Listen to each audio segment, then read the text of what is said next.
विशेष सिद्ध हो गया कि उनको बेई नदी में जब डुबकी लगाई तब उनको गुरु मिला। अब और दिखाते हैं आपको, कंसेप्ट क्लियर करते हैं। ये है प्राण संगली, और ये कहाँ से छपी है? प्राण संगली प्रथम भाग यहाँ से छप, प्रकाशक है बेलविडियर प्रिंटिंग वर्क्स। ये 56A/13 मोतीलाल नेहरू रोड इलाहाबाद। इसके संपादक कौन है? संत संपूर्ण सिंह जी।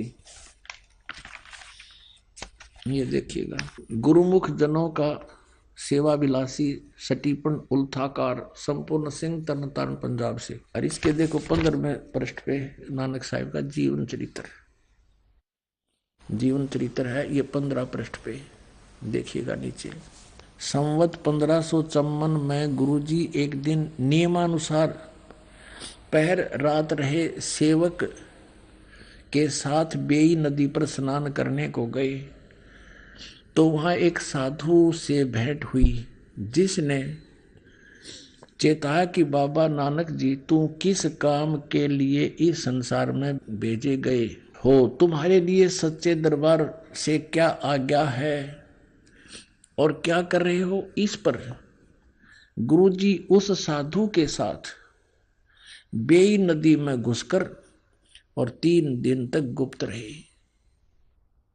लोग अपनी अपनी समझ के अनुसार कोई कहते थे कि डूब गए, कोई और कुछ अनुमान करते थे, परंतु वास्तव में गुरुजी अपने शरीर को योग बल से समाधि दशा पुरुष के चरणों में सतनाम का खुल्लम खुल्ला उपदेश करने की आज्ञा के लिए सचखंड में गए थे। 3 दिन पीछे जब वह नदी से निकले तो मोदी खाने में जाकर सब सामग्री सीधा साधुओं और भूखों को लुटा दिया। अब कहने का भाव ये है कि इनको कौन मिले थे, उन्होंने कंसेप्ट क्लियर कर दिया कि मुझे एक साधु मिला था। अब आपको हिंदी में भी दिखाते हैं, ये देखिएगा, ये हिंदी वाली है, ये भाई बाले वाली जन्म साखी, और ये कहाँ से छपी है?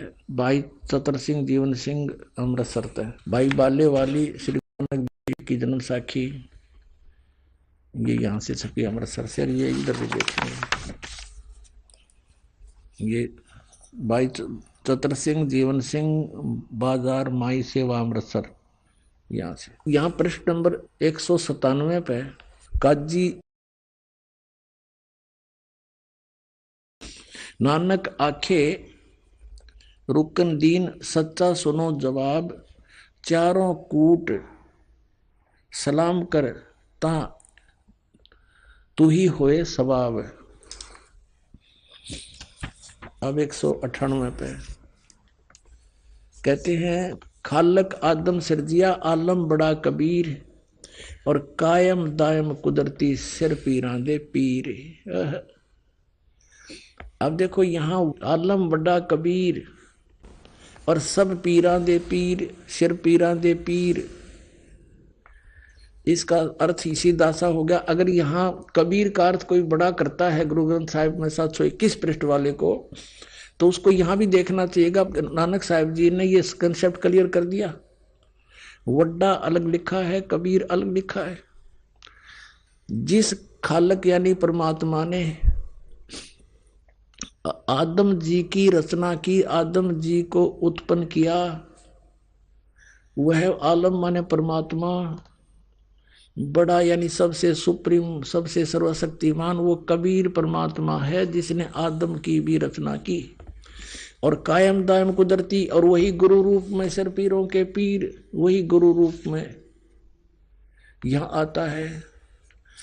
अब कहते हैं, सजदे करे खुदाई नु आलम बड़ा कबीर,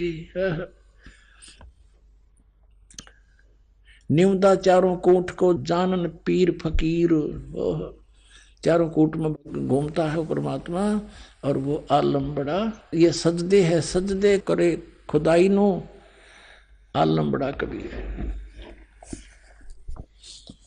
अब इन सभी प्रश्नों से यह स्पष्ट हो गया कि कबीर परमात्मा धानक रूप रहा करता, ये श्री नानक देव जी के गुरु जी भी हैं और ये पूर्ण परमात्मा भी है। श्री गुरु ग्रंथ साहिब के 721 पृष्ठ पे लिखा है कि नीच जात परदेसी मेरा, खिन आवे तिल जावे, और जाकी संगत नानक रेंदा, और क्यों कर मोड़ा पावे।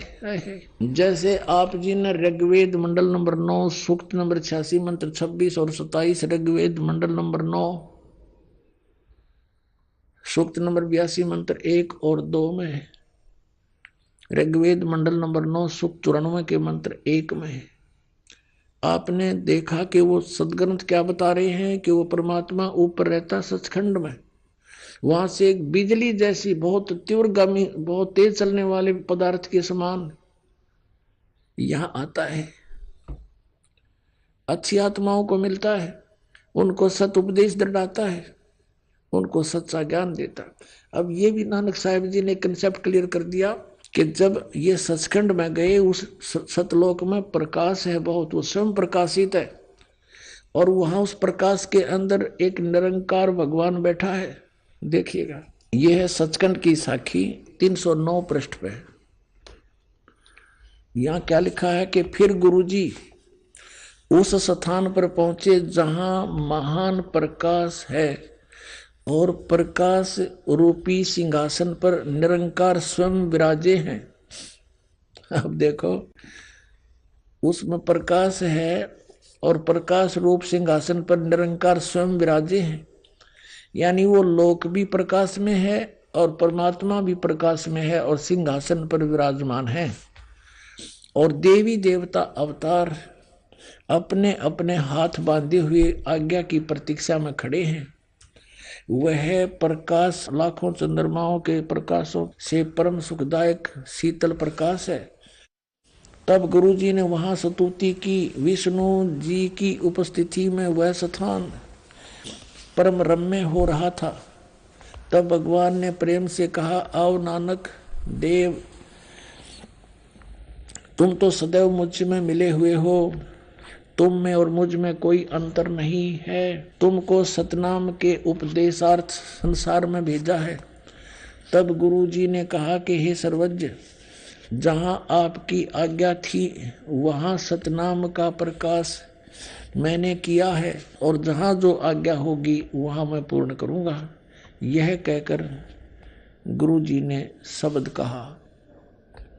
अब इस बात को समझना है कि इसमें जब कोई वार्ता हुई है भगवान की, जहां आपकी आज्ञा थी वहां सतनाम का प्रकाश मैंने किया है, और जहां आपकी आज्ञा होगी वहीं पूर्ण करूंगा। इससे सिद्ध हो गया कि श्री नानक जी को भी परमात्मा ने स्पष्ट शब्दों में मना किया था कि इस सतनाम को अभी किसी को बताना नहीं, जो 2 अक्षर का। पुण्यात्माओं, ये तो स्पष्ट हो गया, कबीर इज गॉड।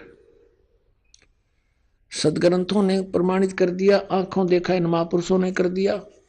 क्योंकि गरीबदास साहिब जी की जो लीला है वो बहुत लेटेस्ट है।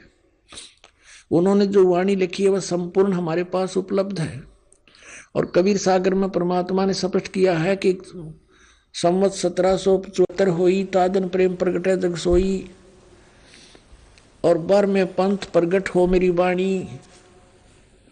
12वां पंथ गरीबदास जी के पंथ में मेरी महिमा की वाणी पुनः फिर प्रकट करवाऊंगा, ताकि पहले कबीर सागर में इन काल के दूतों ने जो कुछ मिलावट कर दी, काट पीट कर दी, वो इससे पुष्ट हो जाएगी। तो इसलिए आदरणीय गरीबदास साहिब जी ने स्पष्ट कर दिया कि हम सुल्तानी नानक तारे और दादू को उपदेश दिया, जात जुला भेद नहीं पाया, कासीमा कबीर हुआ।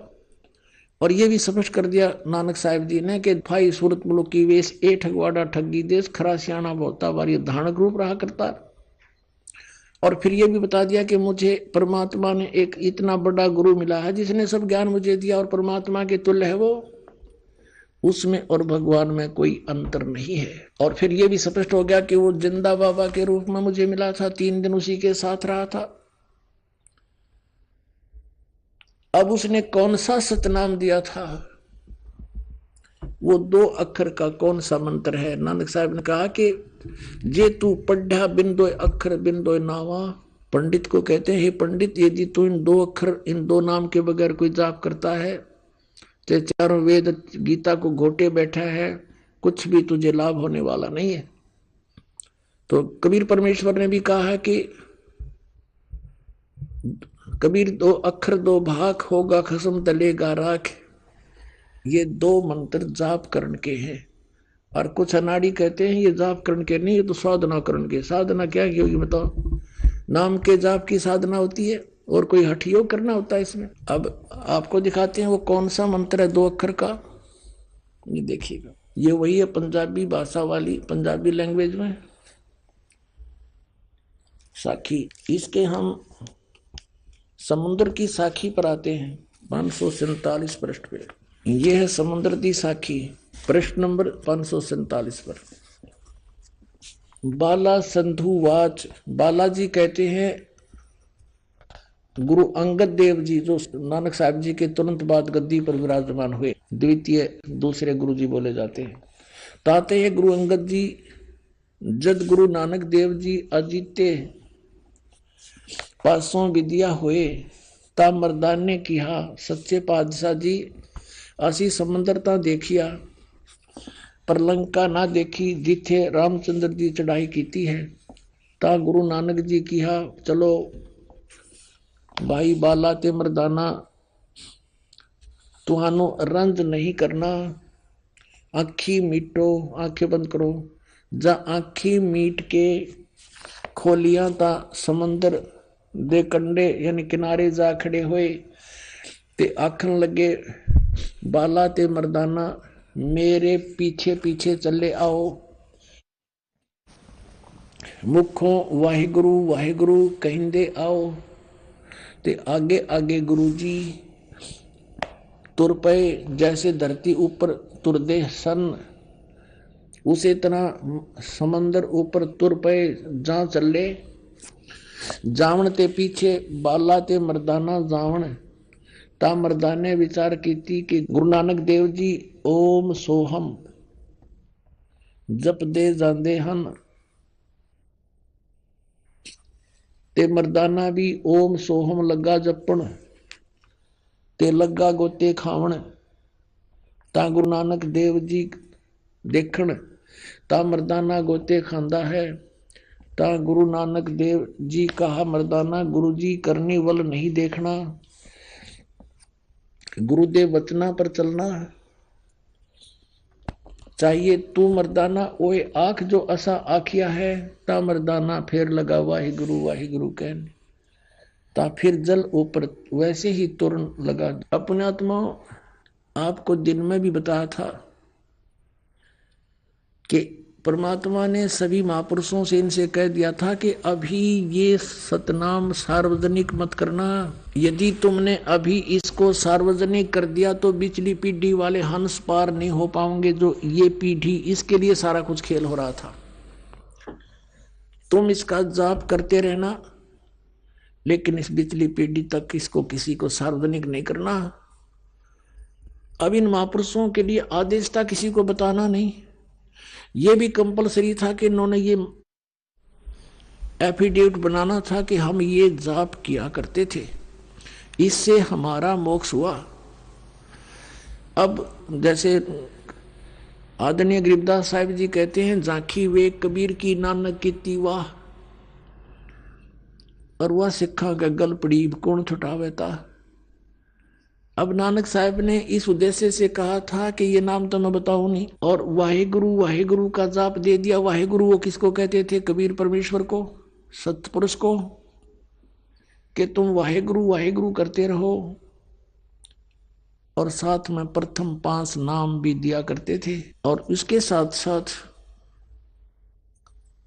धर्म यज्ञ भंडारे शुरू करवाए थे।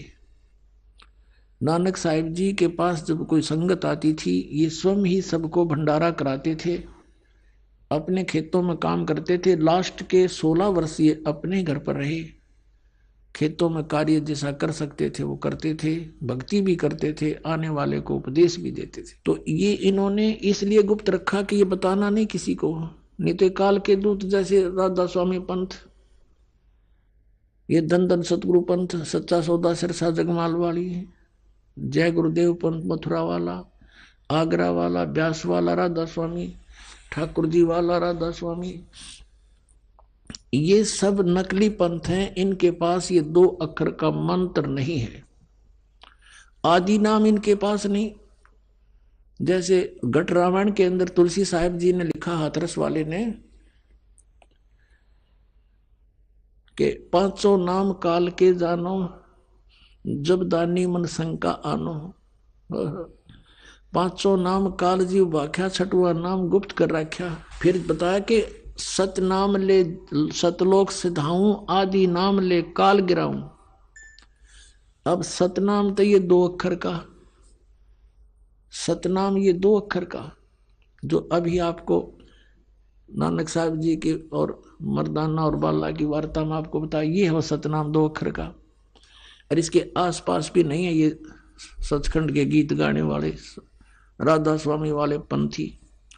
यानी इस विश्व में कोई भी इस मंत्र से परिचित नहीं। पुण्यात्मा इस दास के अतिरिक्त ये सत्कर मान लेना तुम, और कोई अधिकारी नहीं। यदि किसी से ज्ञान हो जाते अधिकारी नहीं देने के, इसलिए परमात्मा ने इन काल के दूतों से इसे बचाए रखने के लिए, अगर गुरु ग्रंथ साहिब में ये लिख दिया जाता तो महापुरुषों ने, जिन्होंने गुरु ग्रंथ साहिब को बनाया, सब वाणियों का, पवित्र अमृतमणि वाणियों का संग्रह किया, उस समय इन्होंने इस बात को मद्देनजर रखा कि कहीं ये ओम सोहम का मंत्र, सतनाम 2 अक्षर का, और गुरु ग्रंथ साहिब में लिखा गया, आने वाले भक्त इसको पढ़ेंगे, और पढ़ेंगे तो गुरु जी की आज्ञा की अवहेलना होने से ये हानि को प्राप्त हो जाएंगे। जैसे मर्दाना के साथ कैसी भयंकर दुर्घटना होगी थी, वो मौत को प्राप्त हो गया था।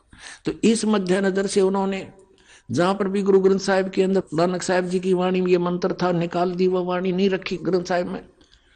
इसके लिए नानक साहिब जी ने एक अच्छा प्रयत्न किया कि एक प्राण संगली बनाई और उसको एक राजा के पास सुरक्षित रख दी कि आप इसको सुरक्षित रखना, और मेरा कोई सिक्खा हुआ उसको देना, नहीं तो किसी आम व्यक्ति के हाथ ना लगने देना, ये मेरी आत्मा है, आने वाले जीवों के लिए उद्धार होगा, संसार से पार करने का इसमें एक बहुत अच्छा मार्ग मैंने लिखा है, आम व्यक्ति के ये हाथ नहीं लगना चाहिए। आप पुण्यात्मा फिर दिखाते हैं आपको थोड़ा सा रिहर्सल, कि ये प्राण संगली जो है नानक साहिब जी ने लिखी और एक राजा के पास सुरक्षित रख दी।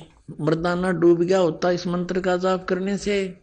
इस बात को मद्देनजर रखते हुए प्राण संगली को भी जल प्रवाह कर दिया गया था अर्जुन देव जी के द्वारा। जो गुरु अर्जुन देव जी थे 5वें, जिन्होंने गुरु ग्रंथ साहिब को, सब वाणियों को इकट्ठा करके जलद बना दिया, उस समय इसको भी जल प्रवाह कर दिया था। देखिएगा अब इस पवित्र ग्रंथ के बारे में क्या कहा है श्री नानक साहिब जी ने प्राण संगली के बारे में। देखिएगा, ये भाग 1 है प्राण संगली, प्रथम भाग श्री गुरु नानक साहिब विरचित प्राणों का अपूर्व कवच, जो सूरत शब्द योग साधना में अमोघ तारों से रचा हुआ, काल कर्म का कृत, विद्नों के गुरुमुखों का सुरक्षित का हितकारी, जिसको गुरुमुखी अक्षरों में, गुरुमुखी अक्षरों से भाषा अक्षरों में सटीपण तैयार करके गुरु साहिब के संक्षिप्त जीवन चरित्र समेत संत संपूर्ण सिंह ने प्रेम प्रसाद रूप से अर्पण किया,